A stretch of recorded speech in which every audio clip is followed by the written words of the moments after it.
These are my comic books. You are not allowed to have them. Get away. They're mine.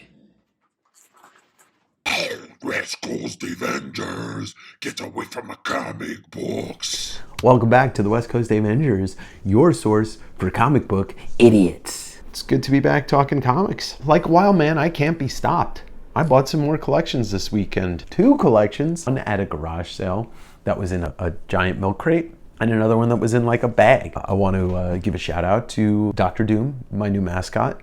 I purchased him at Destiny City Comics in Tacoma. It's a great store. If you live in the area, you should take a look. Ethan, the owner, great guy, super knowledgeable, and they've got great prices, so you can't go wrong. Let's start out with this Fantastic Four, number 257. That is just a great cover. John Byrne, Galactus. I'm into collecting great covers, and this will go straight into my favorite covers collection. All right.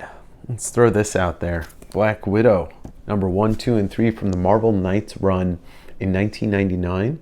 This was at a really low point in comics. There wasn't a lot of people buying comic books. This features the first appearance of Yelena Belova, who was the first Black Widow.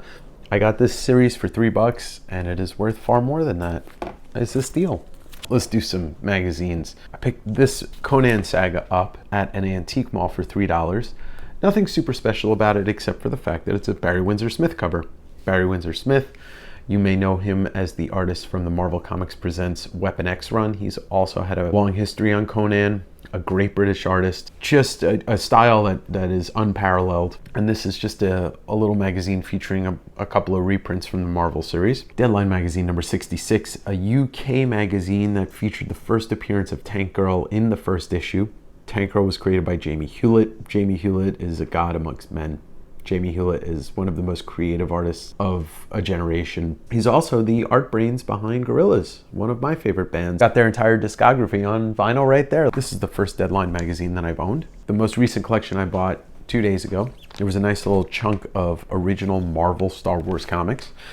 Marvel Star Wars comics came out in 1977 to coincide with the movie. After the 6th issue, they moved from being a comic book adaptation of the movie to original stories. In the first 50 issues alone, the talent that worked on these books is remarkable. You got people like Roy Thomas, Archie Goodwin, Howard Chaykin, Al Williamson, Walt Simonson. I mean, the list is pretty extraordinary. I had some when I was a kid, but I must have destroyed them all, reading them front to back over and over. So I got a nice little chunk this week, and I'm stoked about it. I've been a Star Wars fan my entire life. I always find something to enjoy out of them, as well as the comics. Here's a great one. Donatello, one-shot issue, Teenage Mutant Ninja Turtles. Mirage had published a single-shot issue of each one of the Teenage Mutant Ninja Turtles. Raphael had the first appearance of Casey Jones, but I think this is the best of all the issues. This Donatello issue is a tribute to Jack the King Kirby. The main character in the book that's not Donatello is named Kirby, after Jack Kirby, a character that can bring his drawings to life. And Peter Laird and Kevin Eastman wrote this book as a tribute to Jack, and the illustrations on it are beautiful. But this is a pretty special issue. I think it's vastly undervalued and underrated. And if you see it, pick it up, because you can't go wrong. Turtles, Jack Kirby, boom. Picked up some Swamp Thing books this weekend. I am a huge Bernie Wrightson fan, and he did the first 10 issues, as I've talked about before. I got a couple other issues that are not Bernie Wrightson, but all in all, with Swamp Thing, I think I'm just going to start scooping up whatever issues I can find of the first run, and then I will work my way into the second run, which was written by Alan Moore. This, Swamp Thing number 7, it's got Batman on the cover. This is the first meeting between Batman and Swamp Thing, and this is a Bernie Wrightson book. And then these others are just pretty cool. It's October. October brings what the internet refers to as Spooky Month. Now, I live my life one spooky day at a time, 365 spooky days a year, horror all day, every day. So I want to highlight some horror books that I picked up. Weird War number 9. I know nothing about this book except it's horror mixed with war stories. It's an old DC book, but look at that cover. This book is a 1970s Gold Key book, The Occult Files of Dr. SPEKTOR. Cover, can't go wrong with it. Comic books are actually something that defies the phrase you can't judge a book by its cover, because sometimes all you need to do is judge the cover. Here we have the most unique thing that I purchased all week. Crypt of Shadows, number 1. Just another horror book? Yes. But sometimes there's errors in the printing of comic books. This one Crypt of Shadows, this adds the value. Why? Because this was printed with a double cover. 2 covers stapled on. Unfortunately, this got some piece stuck to it and ripped it, but I've never seen a double cover in all my years collecting comics. I mean, I've bought thousands and thousands of comics that I've read, that I've looked through, and I've never seen 2 covers. That also goes for the back cover. There's 2 back covers printed on as well. Double cover, Crypt of Shadows #1 from 1972. Unique, to say the least. Just like every 90s kid that read comics, I was very much into artists such as Jim Lee and Jim Valentino and Mark Silvestri, Eric Larson, and Todd McFarlane, founding fathers of Image Comics. I knew their work from Marvel. Eric Larson was on Amazing Spider-Man, but I didn't know where they came from before they were at the big companies. Recently, I picked up this Megaton #2, which was a small press book that was put out in the 80s. Gary Carlson was involved in this. There's a whole host of talent, but most notably, it was the beginnings of both Eric Larson's career and Rob Liefeld's career. This is #2. It features a back cover from Eric Larson. Also is the first cameo appearance of Eric Larson's character, Savage Dragon. Savage Dragon is currently the 2nd longest running comic book in Image Comics, next to Spawn.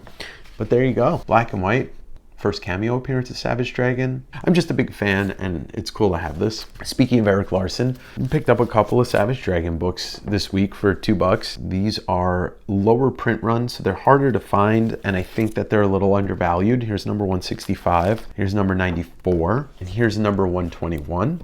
I'm starting to pick these up when I can find them for $1 or $2 or $3, just because they're not a lot in existence. I would say the second most unique thing I picked up this week, one of those Savage Dragon books I bought had a backing board with an Eric Larson sketch on it. The sketch is pretty neat. It was $15, and I know it's real.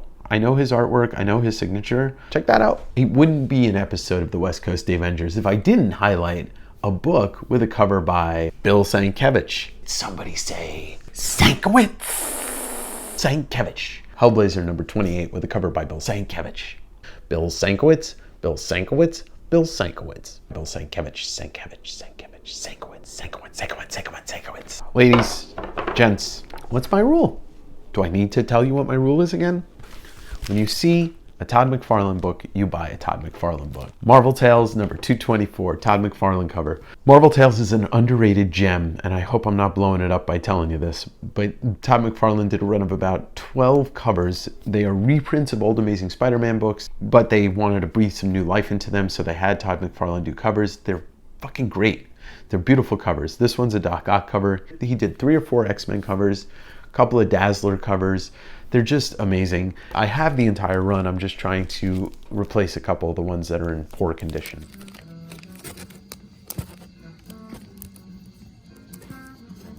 Keeping in line with Todd McFarlane, 2 of these came to me this week. Spawn #2, Spawn #128. Spawn 2 is most notable because it's the first appearance of the Violator.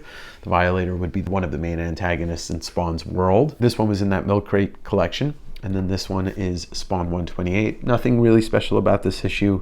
It's just every issue after Spawn 100, the print runs drastically decline, so I will pick up anytime I see one. This is one of the best books that I got this week. Aliens #1 from Dark Horse Comics in 1988. Game over, man. It's game over. What the fuck are we gonna do now? Pretty hard book to find. It's a first printing.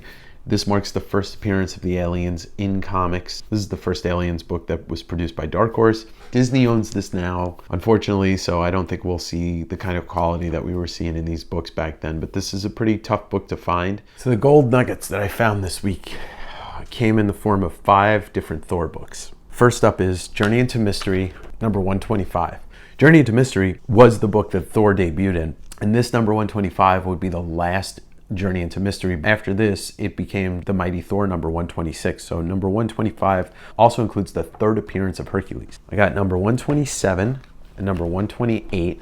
All of these feature the artwork of Jack Kirby. #125 features the first appearance of Ares, and closing it out is #130. All 5 of these books are from the 60s, so they are in amazing condition despite their age, which is over a half century. They look like they were very much taken care of since they were purchased on the newsstand. So that closes out the week. It's been wild. I need to sort through a lot of books, bag and board a lot of books, and get ready for the next claim sale, which will be coming at you very soon. Let me know what you think about this week's episode in the comments below. You can always get in touch with me if there's anything that you see that you really like. Some of the stuff I'm attached to and some of it I'm not. We'll see you next week on another digging adventure. I gotta head down to San Diego this weekend for work, but that doesn't mean I'm not gonna go digging.